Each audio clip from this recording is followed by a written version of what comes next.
안녕하세요. 매일 성경통독 묵상을 통한 은혜 나누기입니다.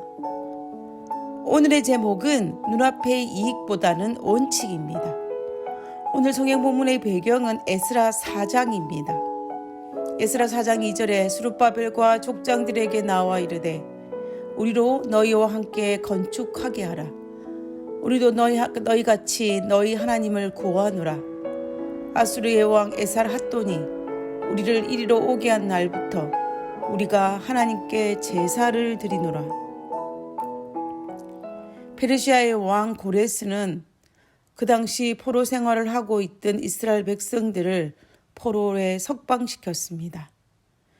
이때가 바로 바벨론 포로 1차 포로 석방령이었습니다. 그때 스룹바벨과 여호수아를 중심으로 바벨론 포로에서 돌아와 하나님의 성전을 건축하려고 하였습니다. 이때 북방 이스라엘 땅에는 10지파의 이스라엘 백성과 이방인과 잡혼을 통하여 생성된 혼혈족인 사마리아인들이 살고 있었습니다. 1차 포로 석방령 이후에 성전을 건축하려고 하였을 때 사마리아인들이 우리도 하나님을 섬기는 사람이니 하나님 성전 건축에 동참하게 해달라고 요청을 하였습니다. 그러나 포로로 잡혀가서 돌아온 남방 유다 백성들은 이 요청을 거절하였습니다. 이 일로 말미암아 성전 건축은 사마리아인들을 통해 많은 방해를 받았고 실제로 오랜 시간 동안 성전 건축은 지연되었습니다. 우리는 여기에서 성전 건축을 돕겠다고 요청한 사마리아인들의 도움을 거절한 이유에 대해서 의구심을 가지게 됩니다. 왜냐하면 돕겠다는데, 그것도 이 땅에 이미 살고 있는 사마리아인들이 돕겠다는데 그들은 이방인도 아니고 혼혈족인 사마리아인이 성전 건축에 동참하겠다는데 왜 거절을 하였을까요? 하나님은 분명히 이방인이라 할지라도 하나님을 섬기는 사람이면 받아들였는데 사마리아인들은 자신이 하나님을 섬기는 사람이라고 분명히 공언하였음에도 불구하고 왜 그들은 거절하였을까요? 만약에 거절하지 않았다면 성전 건축은 훨씬 쉽고도 빠르게 진행되었을 것입니다. 그리고 세월이 많이 지나 3차 포로 석방령이 내린 지 3년이 지난 이후에 느헤미야가 예루살렘에서 성벽을 건축할 때에도 사마리아인들은 여전히 방해를 하였습니다. 느헤미야 2장 19절에 보면 호론 사람 산발락과 종이 되었던 암몬 사람 도비야와 아라비아 사람 게셀이 이 말을 듣고 우리를 업신여기고 비웃어 가로되 너희의 하는 일이 무엇이냐 왕을 배반코자 하느냐 하기로. 산발락은 사마리아인들의 책임을 맡고 있는 총독으로 혼혈족으로 사마리아인이었습니다. 결국 1차 사마리아인들의 도움을 거절함으로 말미암아 지금까지 원수가 되어 방해를 하고 있었던 것입니다.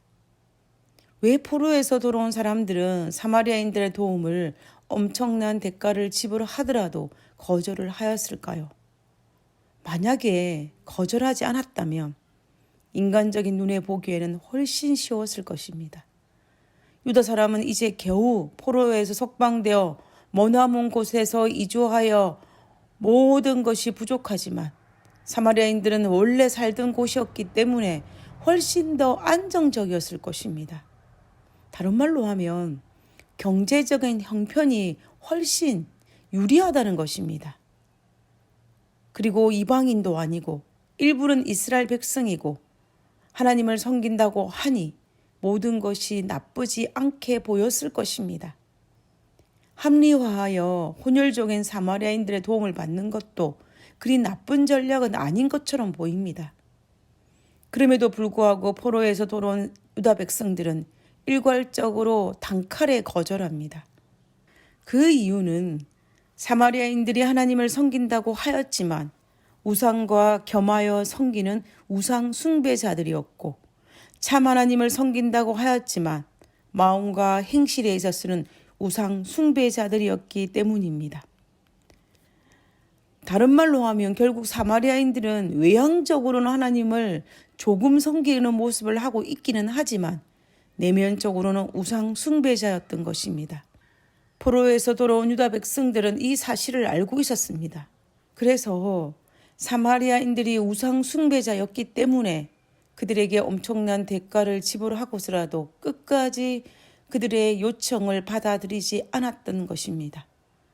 그들은 사마리아인들과 동맹함으로 말미암아 눈앞에 얻는 이익보다는 하나님의 명령을 따라 행하는 것이 훨씬 더 큰 축복을 받을 것이라는 것을 그들은 믿었기 때문입니다.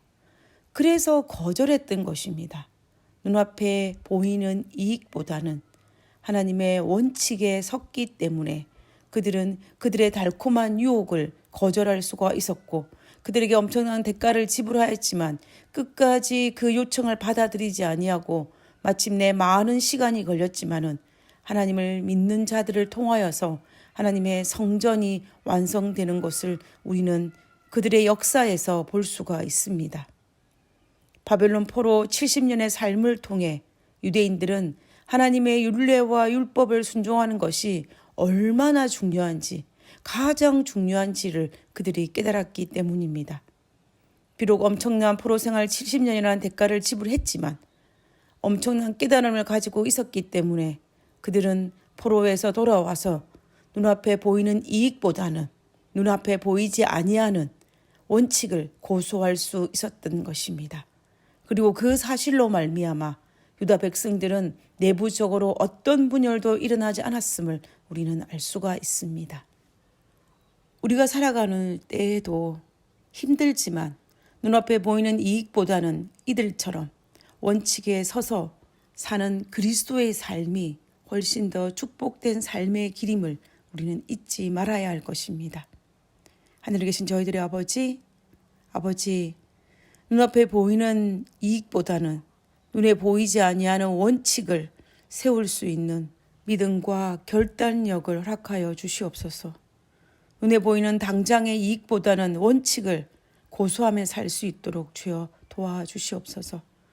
아버지여, 그러한 삶이 때로는 힘들고 어렵지는 모르겠지만 그럼에도 불구하고 하나님께서 약속하신 그 약속과 또 하나님께서 말씀을 통하여서 우리에게 가르쳐주신 그 모든 것들을 머릿속에 새기고 묵상하고 실천하며 살아갈 수 있도록 주여 도와주시옵소서. 오늘도 우리와 함께하여 주옵기를 간구하며 거룩하신 예수님 이름으로 기도드렸습니다. 아멘.